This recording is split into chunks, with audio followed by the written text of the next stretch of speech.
Hi, welcome to another episode of Hot Takes. And it seems much is changing within the hierarchy of the Labour Party. I did, if you remember, a story last week where we talked about Angela Rayner not being on the Security Council. Now, this is something that's unheard of. Ever since it was started up, the person who's second in control, Deputy Prime Minister when it is the Labour Party, or the Deputy Prime Minister and or the Chairman of the Conservative Party, depending on whether they have a deputy, because they don't always have a Deputy Prime Minister in the Conservatives. But whoever is number two is always invited onto the National Security Council. Angela Rayner became the first non-number two, or the first number two not to be invited onto that council. And there were ructions. There was a lot of, let's just say, concern raised by Angela Rayner's supporters because she's constantly being left out in the cold. She's constantly being frozen out of things. She is almost persona non grata because obviously Keir Starmer can't abide her. However, things are changing.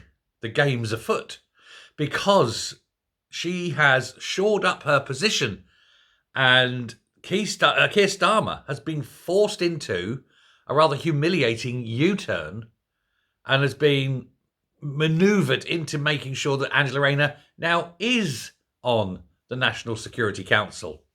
Now, to be fair, I don't feel any safer having her on there. What can she bring to that table? She's not bright and she has no experience of anything like this. But the fact that it has caused problems for Starmer is something that we should be cheering, of course. Allies of Rayner have been concerned about all these possible sideline things that are happening. She's having powers removed. She didn't get the big country house. Then obviously not being on the National Security Council was another slight. And so I think the manoeuvres behind the scenes, there's been much words, not necessarily whispers either, could have been shouts. And it's become apparent that Starmer had to put her there. Otherwise, it would have caused ructions within the party. And she had that. And of course, there's also her win over the funding for social housing. She's managed to ensure that the cuts that are affecting virtually every department aren't going to affect hers. Again, another little win. Is this the start of something big? Is this the beginning of the coup d'etat that will finally remove Keir Starmer as leader? You can deal with socialism. You can't deal with communism. And when you've got a communist leader, it makes life hard. Angela's just a socialist. Corbynite, socialist, hard socialist, but not, I think, communist. Mad and stupid, yes. Communist, no. However, the rumours that the Deputy Prime Minister have been shut out of a lot of things continue, despite the spin from Number 10, trying to say that it isn't the case, they haven't done this. If that's true, then why do these rumours persist? Why is Angela Rayner not doing the sort of things that the Deputy Prime Ministers of old have done? Why has she only got, really, housing and employment law? Both of which are poison chalices, aren't they? She cannot, it's impossible for her to succeed in housing. I mean, we've discussed that 100 times. It's just physically impossible.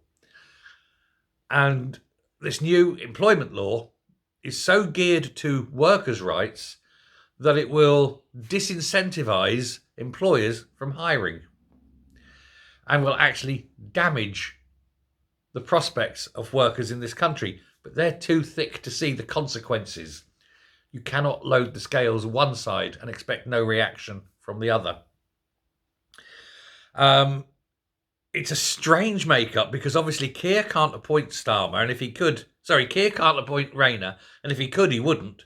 She was foisted on him by the Executive Committee, the NEC, the Politburo, and so he can't get rid of her either, and he loathes the idea. And then you got Morgan McSweeney running around this week looking at trying to change the perception of the Labour Party by having what may well just be a mini reshuffle. Could be a major reshuffle, given what's going on.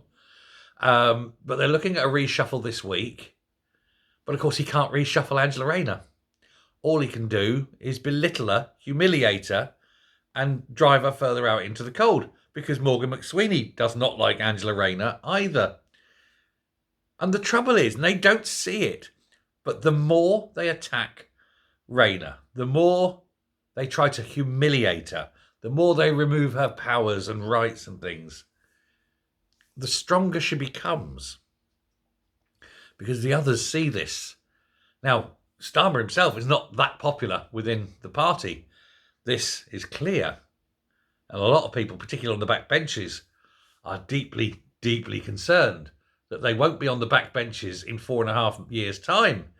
They'll be on the dole, out. And so a lot of people are backing Rayner now. The momentum is building, and it looks like there's going to be a challenge soon.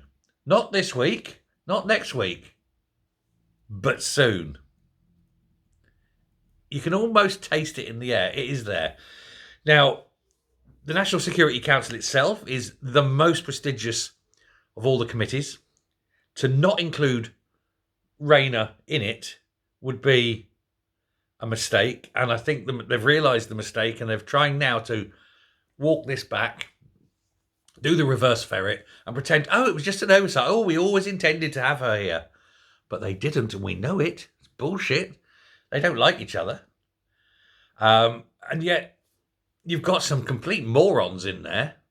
Obviously, Lammy, thick as two short planks. He has to be there as foreign sec. Yvette Cooper as home sec. But, you've got others. But not having Rayner there was very weird to begin with. Now, after the debacle and embarrassment over Dorneywood, I had to think of the name of the house, over Dorneywood, Rayner is spitting feathers. And I think that's why this challenge is coming. But it won't be long. It won't be long. But, she'll bide her time. And you may have heard the dog barking. Somebody had the temerity to walk past on the other side of the street. And he didn't like that. So if you could give it a miss, son, thanks. Super. But yeah, so it's all there. It's all primed. The bonfire's lit. And someone's standing with the match about to light the blue touch paper, which will send it all up in the air and hopefully result in Keir Starmer being ejected as leader. And then we're going to have the fun time of having Angela Rayner as our new Prime Minister for a short time. She'll only be temporary. She won't be Prime Minister for long. Then they'll get someone in, and I've got a horrible feeling it's going to be Yvette Cooper. Oh, then you'll be yearning for the good old days of Keir Starmer. Hey ho. Let me know what you think. Till next time, stay safe, stay well, and goodbye.